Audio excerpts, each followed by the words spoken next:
नमस्कार, मैं हूं साक्षी बत्रा। हमारे खास कार्यक्रम बजट की गुड न्यूज में आप सभी का स्वागत है। वित्त मंत्री निर्मला सीतारमण ने 9वीं बार केंद्रीय बजट पेश कर दिया है, जिसमें मैन्युफैक्चरिंग से लेकर इंफ्रास्ट्रक्चर तक और स्वास्थ्य से लेकर टूरिज्म तक हर सेक्टर का ख्याल रखा गया है। वहीं ग्रामीण क्षेत्र से लेकर एआई तक भी और खास तौर पर अहम घोषणाएं की गई हैं इस बजट में। ग्रामीण क्षेत्रों में रोजगार के मौके का प्लान पेश किया गया है। साथ ही शिक्षा और शिक्षण संस्थानों को भी लेकर वादे किए गए हैं। 3 आयुर्वेदिक एम्स बनाए जाएंगे, 7 हाई स्पीड रेल कॉरिडोर तैयार किए जाएंगे। वहीं कैंसर की 17 दवाइयां ड्यूटी फ्री हो जाएंगी।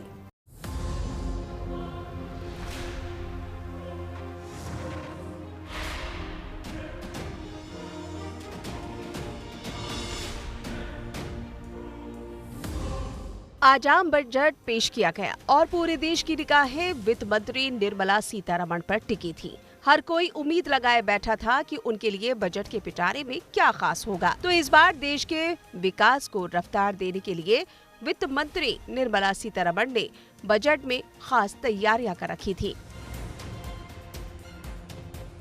I now move to specific proposals. Under our first Kartavya, to accelerate and sustain economic growth, I propose interventions in 6 areas.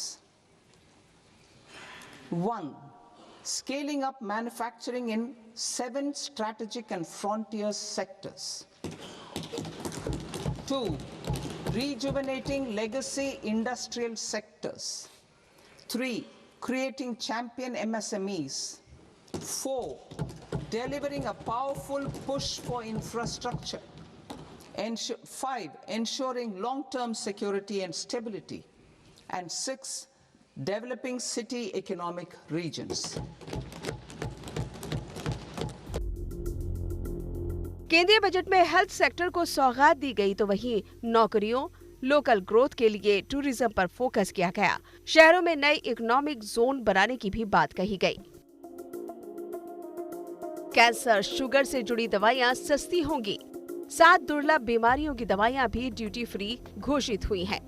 3 Ayurvedic AIIMS खोले जाने का ऐलान किया गया है। देश के विकास को रफ्तार देने के लिए 7 हाई स्पीड रेल कॉरिडोर की घोषणा की गई है। 5 लाख से ज्यादा आबादी वाले टियर 2 और टियर 3 शहरों के विकास के लिए 12.2 लाख करोड़ खर्च करने का ऐलान किया गया है। साथ ही 15,000 सेकेंडरी स्कूलों और 500 कॉलेजों में कंटेंट क्रिएटर लैब्स बनाने की बात कही गई है। बजट में करीब 800 जिलों में लड़कियों के लिए हॉस्टल बनाने का ऐलान वित्त मंत्री निर्मला सीतारमण ने किया, जिसमें हर जिले में एक हॉस्टल बनाया जाएगा। वित्त मंत्री निर्मला सीतारमण के बजट में प्रोडक्टिविटी बढ़ाकर आर्थिक विकास की रफ्तार को तेज करने पर फोकस किया गया था, जिसमें लोगों की काबिलियत को निखारने का लक्ष्य रखा गया है ताकि वो देश की तरक्की में भागीदार बने। Emerging technologies including AI. 21st century is technology driven. Adoption of technology is for the benefit of all people. Farmers in the field, women in STEM, youth keen to upskill, and Divyangjan to access newer opportunities. The government has taken several steps to support new technologies through AI Mission, National Quantum Mission, Anusandhan National Research Fund, and Research and Development and Innovation Fund. Our second Kartavya is to fulfill aspirations and build capacities. Close to 25 crore individuals have come out of multi-dimensional poverty through a decade of our government's sustained and reform-oriented efforts. National handloom policy से कारीगरों को प्रोत्साहन और मदद देने की भी तैयारी है। देश में मेगा टेक्सटाइल पार्क बनाए जाएंगे। वित्त मंत्री निर्मला सीतारमण ने रक्षा मंत्रालय को 2026-27 के लिए 7.8 लाख करोड़ रुपए का बजट दिया है। इनमें 2.1 लाख करोड़ रुपए सेनाओं के आधुनिकीकरण के लिए है, तो वहीं SME के लिए 10,000 करोड़ आवंटन किया गया है। Creating champion SMEs and supporting micro enterprises. Recognizing MSMEs as a vital engine of growth, I propose a three-pronged approach to help them grow as champions. Equity support. I propose to introduce a dedicated 10,000 crores SME growth fund.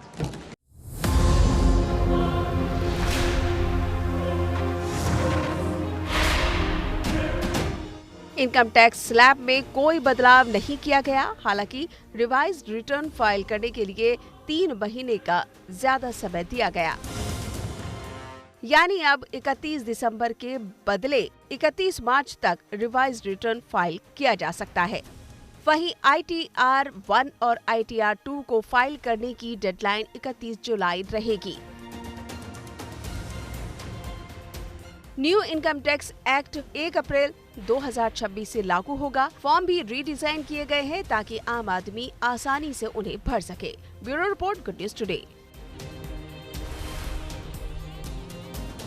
और इसी के साथ चलिए स्वागत करते हैं हमारे खास मेहमानों का, जो कि आज हमें मदद करेंगे आज के इस बजट को डिकोड करने के लिए। ये रिकॉर्ड बजट रहा फाइनेंस मिनिस्टर निर्मला सीतारमण का। पहले ऐसा कभी नहीं हुआ कि कंसेक्यूटिव फाइनेंस मिनिस्टर ने 9 बजट्स पेश किए हों। मोरारजी देसाई ने डेफिनेटली 10 बजट्स पेश किए थे, लेकिन उनका जो कार्यकाल था वो बीच में अंतराल के साथ आया था। लेकिन फाइनेंस मिनिस्टर निर्मला सीतारमण पहली वित्त मंत्री बन चुकी हैं जिन्होंने 9वीं बार लगातार आज बजट पेश किया है। हर साल मोदी सरकार के गवर्नमेंट में, और खास तौर पर हमारे साथ आज जो बहुत खास मेहमान जुड़ रहे हैं उनका स्वागत करते हैं।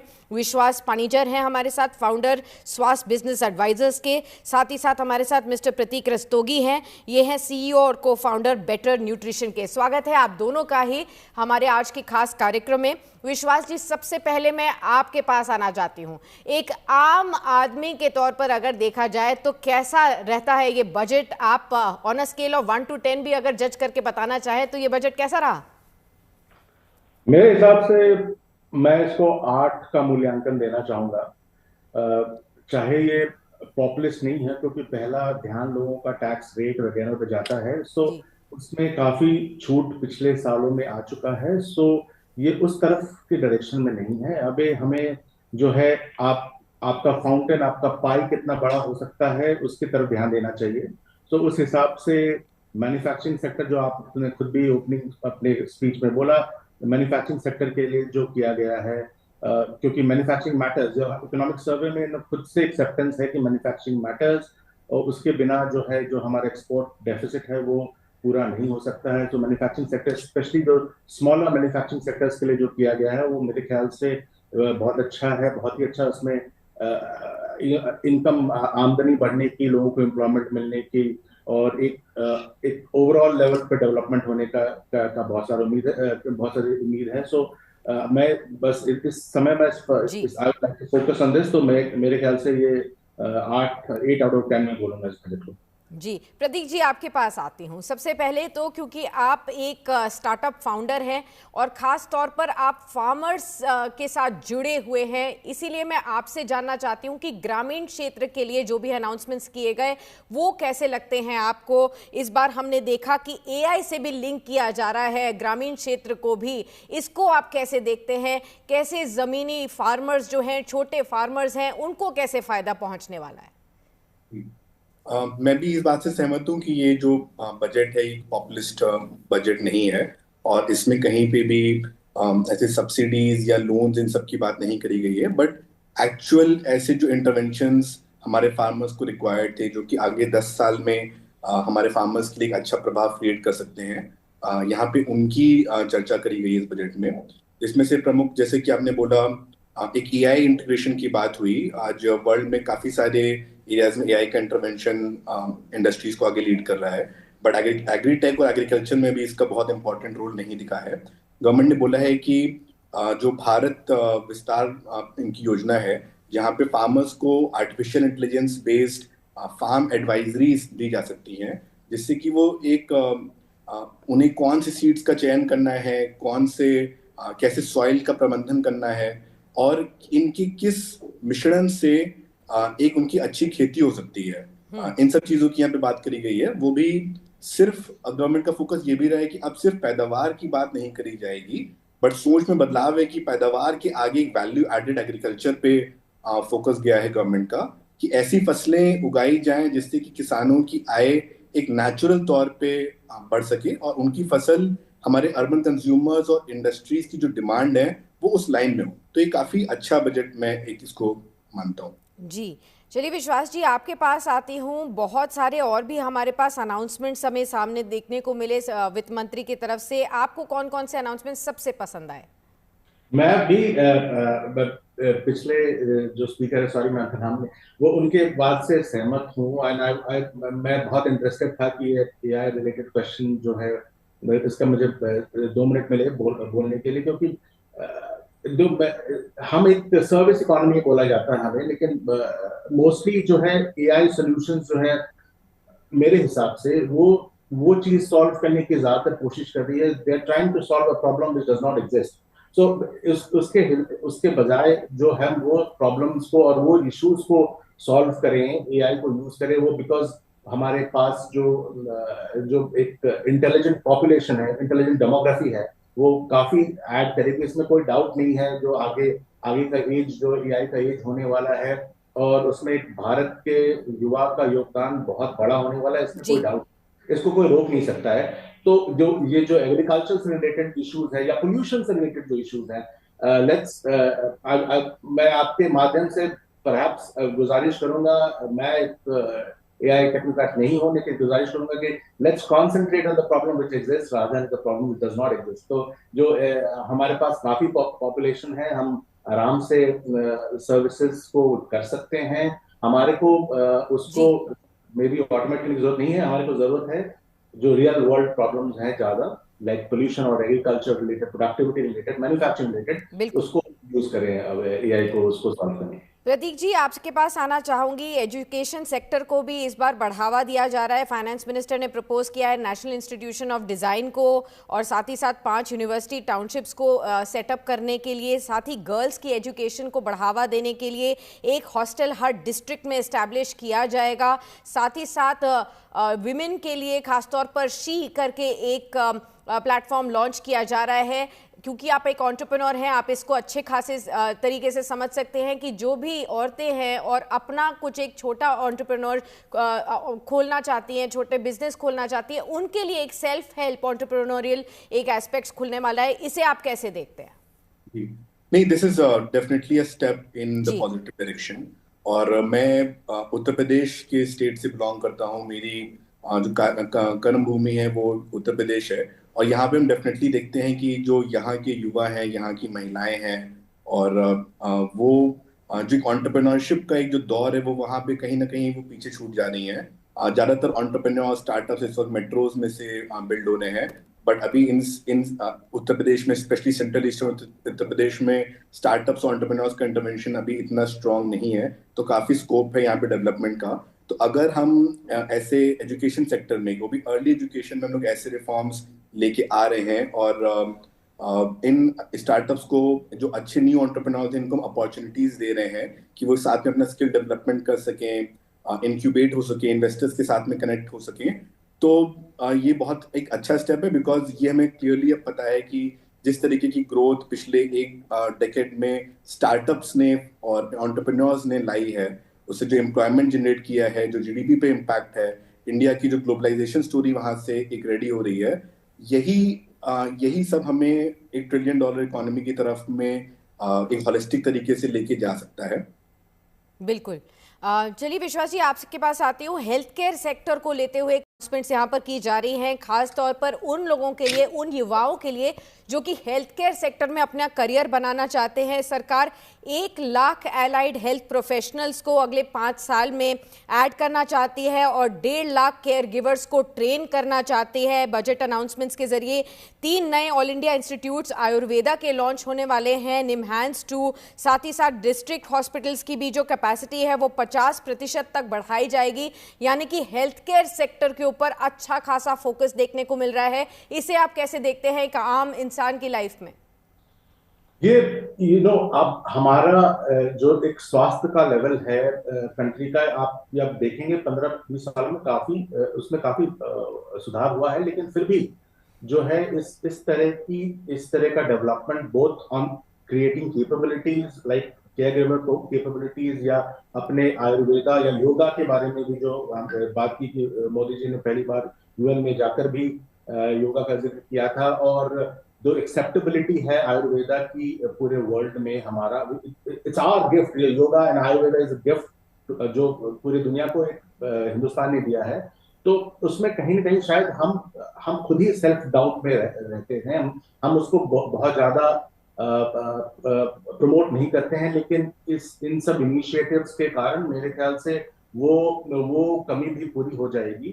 और एक उस एजुकेशन को पर्कुलेट करने में और हर डिस्ट्रिक्ट एजुकेशन इंस्टीट्यूट बढ़ाने से वो जो एक स्पेशलाइज स्किलिंग की जो जरूरत है इस फील्ड में, वो भी पूरी होगी। तो मेरे ख्याल से तो बहुत अच्छा मूव है।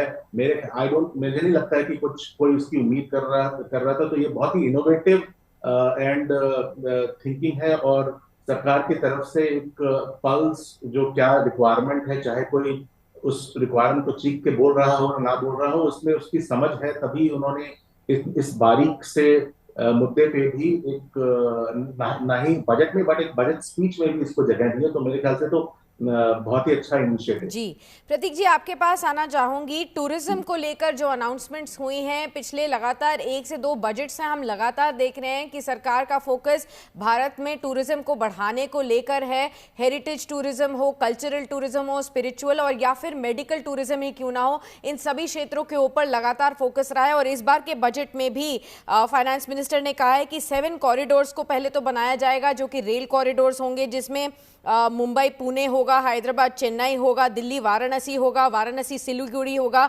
यानी कि कोने कोने को यहाँ पर कॉरिडोर्स के जरिए जोड़ा जा रहा है। टेम्पल सिटीज को बढ़ाने की, यहाँ पर उनको इंप्रूव करने का फोकस किया जा रहा है। टियर 3 टियर 4 सिटीज के ऊपर सरकार ने बोला कि उसके ऊपर काफी फोकस होगा। कैसे देखते हैं टूरिज्म क्षेत्र को? भारत में इतनी सुंदर जगहें हैं देखने के लिए, तो ऐसे में टूरिज्म को बढ़ावा देना कितना जरूरी है, और जो सरकार ने अब प्रपोजल दिए हैं इससे कितनी बढ़त होगी? जी नहीं, ये भी एक बहुत अच्छा स्टेप है सही डायरेक्शन में, बिकॉज टूरिज्म से एम्प्लॉयमेंट जनरेट होता है और जो लोकल इकोनॉमी है उसको एक बूस्ट मिलता है, वहाँ की spending power, income powers generate होती हैं, और ये सभी टूरिज्म बेस्ड इकोनॉमीज में एक कॉमनैलिटी देखी गई है। इंडिया के अंदर में हम एक बहुत ही स्ट्रॉन्ग हेरिटेज के बैंक के ऊपर में हम लोग बैठे हुए हैं, जो कि टूरिज्म में अभी अंडर यूटिलाइज्ड है, मेनली बिकॉज हमारे यहाँ का जो इंफ्रास्ट्रक्चर है, जो ऑर्डर है, वो भी इतना स्ट्रांग नहीं है। अगर यही आज हम विदेश में हम लोग अदर साउथ ईस्टर्न कंट्रीज में जाते हैं, और अगर हम लोग यूरोप में जाते हैं या अदर यूएस में जाते हैं, वहाँ पे देखते हैं कि इनके सिस्टम्स जो ट्रांसपोर्टेशन है, जो लिंकेजेस हैं एयरपोर्ट्स का, वो सब वहाँ पे बहुत स्ट्रांग है। इनफैक्ट जो लॉ एंड ऑर्डर है वो भी वहाँ पे बहुत अच्छा स्ट्रांग होता है। इससे टूरिस्ट को एक कॉन्फिडेंस बूस्ट भी मिलता है उस कंट्रीज में जाकर के अपने पैसे स्पेंड करने का। तो इंडिया में कुछ सिटीज ऑफ कोर्स इस टूरिज्म में भागीदार हैं, बट अब वो अपॉर्चुनिटी है इंडिया में कि जितने हमारे बाकी के शहर हैं, अगर इस तरीके से लिंकेजेस हो रही हैं, कॉरिडोर्स बन रहे हैं, सिस्टम्स और इंफ्रास्ट्रक्चर स्ट्रांग हो रहा है, तो इन इकोनॉमीज को लोकल लेवल पे बहुत अच्छा एक बूस्ट मिलने वाला है। बिल्कुल। विश्वास जी, ये बताइए कि जॉब्स को लेकर हमेशा सवाल उठाए गए हैं, एम्प्लॉयमेंट को लेकर हमेशा सवाल उठाए गए हैं कि सरकार आखिरकार जितने भी स्टेप्स लिए जा रहे हैं, पहले इन्होंने इंटर्नशिप स्कीम एक लेकर आए थे, स्किलिंग की जो लगातार स्कीमें लॉन्च करते हैं, उससे क्या वाकई में लोगों को जॉब्स में फ़ायदा मिल रहा है या नहीं, और इस बार के बजट में क्या एम्प्लॉयमेंट बढ़ाने के लिए कुछ फोकस किया गया है या नहीं? तो पहले तो मैं ये बात कहना चाहूंगा कि भारत में जो एम्प्लॉयमेंट लेवल है वो डेफिनेटली बढ़ा है। आप बहुत सारे श्रोतागण होंगे हमारे जो व्यवसाय में है और लोगों को एम्प्लॉय करते हैं, लोगों को रोजगार देते हैं, उनका जो एक्सपीरियंस है, मैं शायद अपनी जाती बात भी कह रहा हूँ, उनका जो एक्सपीरियंस जो है, उन्होंने जो अपना अनुभव हुआ होगा पिछले 2 सालों में या 3 सालों में, इज दैट कि सैलरीज बढ़ गई हैं और अच्छा टैलेंट ढूंढना जो है मुश्किल है। इसका मतलब ये भी है कि लोगों के पास और अपॉर्चुनिटीज हैं, कई जगह है अवेलेबल उनके पास व्यवसाय का, तभी वो आप एक कंपटीशन है जो एम्प्लॉयर्स का अच्छे लोगों के लिए।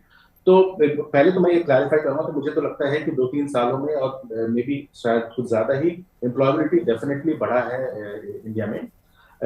दूसरे जो ये इन्हीं काइंड जो कोई भी आप स्किलिंग प्रोग्राम करें, जो हमारा जो एडवांटेज है, जो कहते हैं कि अगले 20-30 सालों तक है इंडिया का, वो जो एक डेमोग्राफिक एडवांटेज है, क्योंकि हम एक यंग नेशन है, वो 20-30 सालों तक रहेगा। तो ये काफी स्वाभाविक बात है कि कोई सरकार जो है इस तरफ ध्यान दे रही है कि नहीं, अगर वो पॉपुलेशन, अगर हमारे पास वो जनसंख्या, जो डेमोग्राफिक एडवांटेज है, वो स्किल्ड होगा, तभी वो जो है कंट्रीब्यूट कर पाएगा, ना ही अपने देश में बल्कि इवन विदेशों में आपको कंट्रीब्यूट कर पाएगा। सो ये काफी स्वाभाविक है और ये बहुत अच्छा कदम है यार, मैं इसका स्वागत करता हूँ।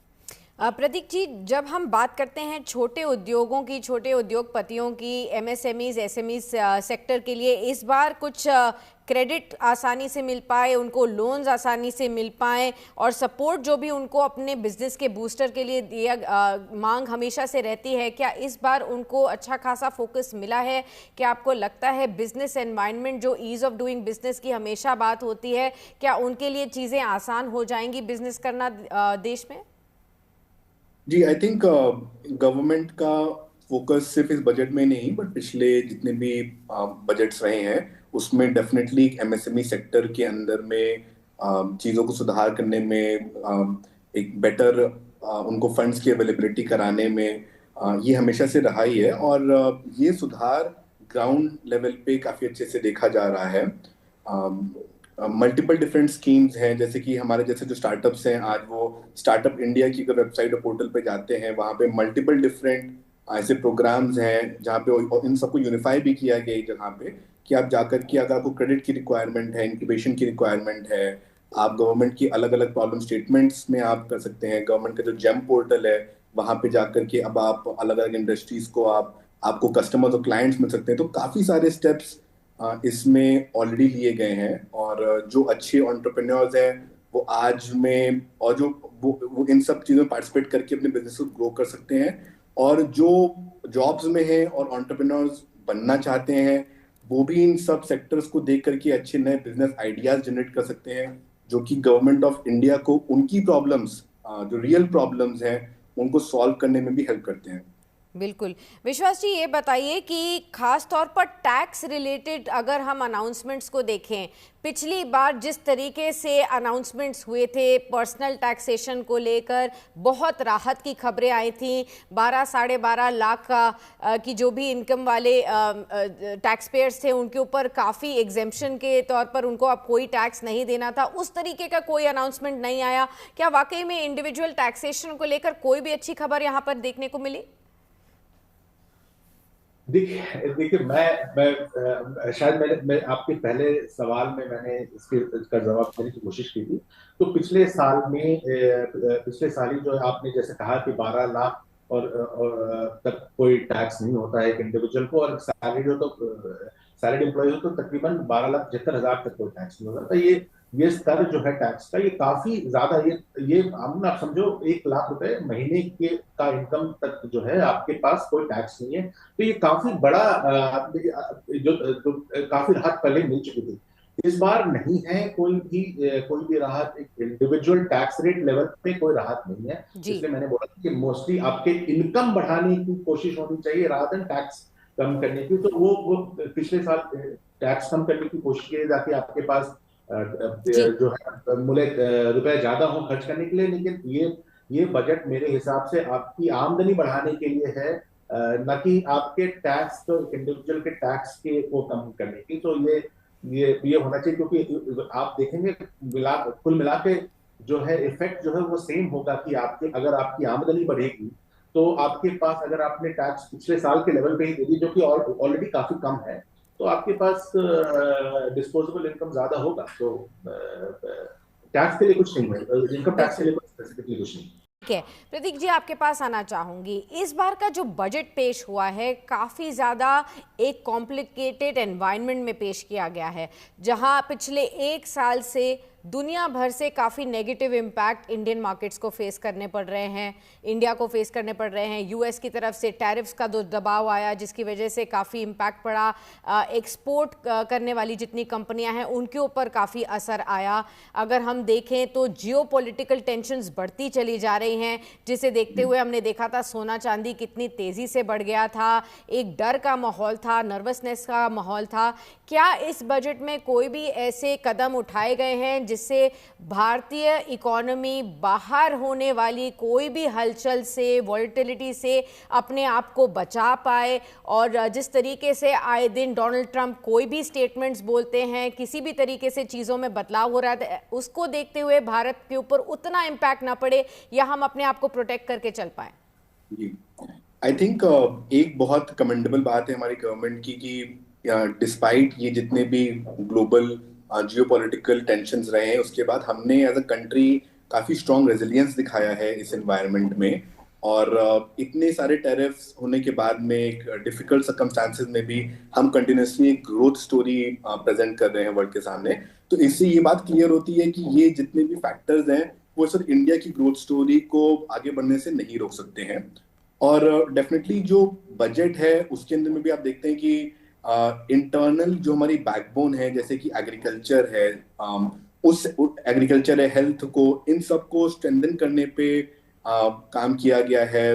रूरल लेवल पे इनकम्स एंड एम्प्लॉयमेंट्स बढ़ाने के ऊपर में काम किया है। तो इन सब से हमारी जो भारत कृषि प्रधान देश है, उस तरीके से हमारी जो बैकबोन है वो फर्दर स्ट्रॉन्ग होती रहेगी। और काफी सारी ऐसी अलग अलग डिफरेंट योजनाएं इसके अंदर में दी गई हैं जहाँ पे Indian goods, Indian businesses, Indian services वो ग्लोबली और कॉम्पिटिटिव बनते हैं। और इंडिया की जो एक एक्सपोर्ट्स की स्टोरी है, वो भले गुड्स की हो या हमारे सर्विसेज की हो, जो इंडिया की ग्लोबलाइजेशन स्टोरी है उसको बहुत सपोर्ट दिया जा रहा है। साथ ही में इंडियन गवर्नमेंट, फॉर एग्जांपल जैसे कि अभी यूरोपियन यूनियन के साथ में हमने बहुत अच्छी ट्रेड डील्स करी, तो ये भी हम दिखा रहे हैं कि सिर्फ हम यूएस एज एन इकोनॉमी पे डिपेंडेंट नहीं है, हम अलग अलग जो इकोनॉमीज हैं, डेवलप्ड इकोनॉमीज हैं, हम उनके साथ में अच्छे ट्रेड रिलेशंस क्रिएट कर रहे हैं। तो इन सब से यही दिखता है कि India is on a natural path of growth, और इंडिया का वो टाइम आ चुका है जिसको अब रोका नहीं जा सकता है। बिल्कुल, बहुत सारी चीज़ें आपके लिए शायद सस्ती भी हो जाएं। इस बजट में काफ़ी सारा कस्टम्स ड्यूटी को लेकर अनाउंसमेंट की गई है, कई सारी इंपोर्टेड प्रोडक्ट्स के ऊपर ड्यूटी घटाई जाएगी और शायद आम आदमी के लिए वो चीज़ें खरीदना सस्ती हो जाएंगी। एक एक करके ऊपर नज़र डालते हैं और जानेंगे दोनों हमारे मेहमानों से कि किस तरीके से इन सभी चीज़ों को देखा जाए। सबसे पहले तो हम देखते हैं, ऑफ कोर्स बड़ी मैक्रो सेक्टर में भी देखा जाए तो काफ़ी राहत है। जैसे न्यूक्लियर पावर प्रोजेक्ट्स के लिए जितने भी सामान को इंपोर्ट किया जाता है उसके ऊपर बेसिक कस्टम्स ड्यूटी अब नहीं लगेगी, उसके ऊपर एग्जेम्पशन है। यानी कि जो भारत का न्यूक्लियर पावर का जो एम है वो आगे बढ़ता हुआ नज़र आएगा। साथ ही जैसे हम बात कर रहे थे फिशरीज सेक्टर के लिए, वहाँ पर भी बेसिक्स कस्टम्स ड्यूटी का एग्जेम्पशन किया जा रहा है। तो जो हमारे इंडियन वाटर्स में फिशरमैन हैं उनके लिए राहत की खबर है। दूसरी चीज़, जब हम हेल्थ केयर की बात कर रहे हैं, कैंसर डिजीज़ेज़ हों, रेयर डिजीज़ेज़ हों, उनकी जो खास दवाएं हैं उनके ऊपर अब कस्टम्स ड्यूटी नहीं लगेगी। कोई भी ऐसी दवाएं जो बाहर से भी इंपोर्ट की जाती हैं आपके लिए सस्ती हो सकती हैं, इनको आप डेफिनेटली ध्यान में रखें। साथ ही पर्सनल यूज़ की जो इंपोर्ट आइटम्स हैं उनको भी बेसिक कंजम्पशन कस्टम्स ड्यूटी जो है 20% से घटाकर 10% कर दिया है। माइक्रोवेव अवन्स में उपयोग होने वाले सभी पार्ट्स के ऊपर बेसिक्स कस्टम्स ड्यूटी को एग्जेम्प्ट कर दिया गया है। तो हो सकता है रोज़मर्रा में जो लोग माइक्रोवेव खरीदना चाह रहे हैं अब आपको ये सस्ता मिलता हुआ नज़र आ सकता है। अब अगर हम बात करें जैसे क्रिटिकल मिनरल्स हो गए, आप सभी लोग जानते होंगे पिछले 6 महीने में चाइना से आने वाले रेयर अर्थ मेटल्स के ऊपर, मिनरल्स के ऊपर जो रोक लगाई गई उससे काफ़ी ज़्यादा इम्पैक्ट पड़ा भारत की सप्लाई चेन के ऊपर। अब उसके ऊपर इंपोर्ट ड्यूटी कम कर दी गई है, घटा दी गई है और उसके बाद यहाँ पर एक फ़ायदा मिलता हुआ नजर आएगा। सोलर ग्लास के इंग्रेडिएंट्स के ऊपर बेसिक्स कस्टम ड्यूटी एग्जेम्प्ट कर दी गई है। साथ ही अगर आप देखें शूज़ के ऊपर, लेदर के ऊपर भी कहीं ना कहीं राहत दी जा रही है। और साथ ही साथ अगर आप देखें तो जो लोग टूरिज्म बाहर करना चाहते हैं, आप कहीं बाहर घूमना चाहते हैं, पढ़ाई करने जाना चाहते हैं, तो आपके लिए कुछ टैक्स डिडक्शन वहां पर किया जा रहा है। टैक्स कलेक्टेड एट सोर्स जो है 2% हो गया है, पहले 5 से 20% तक ये चार्ज किया जाता था। और साथ ही फॉरेन एजुकेशन के ऊपर भी लोअर टीडीएस होगा। तो ये कुछ आइटम्स हैं, ये कुछ चीज़ें हैं, सर्विसेज हैं जहां पर आपको डेफिनेटली राहत मिलती हुई नजर आएगी। जितनी भी चीज़ों का नाम मैंने लिया, विश्वास जी पहले बताइए कैसे देखते हैं आप?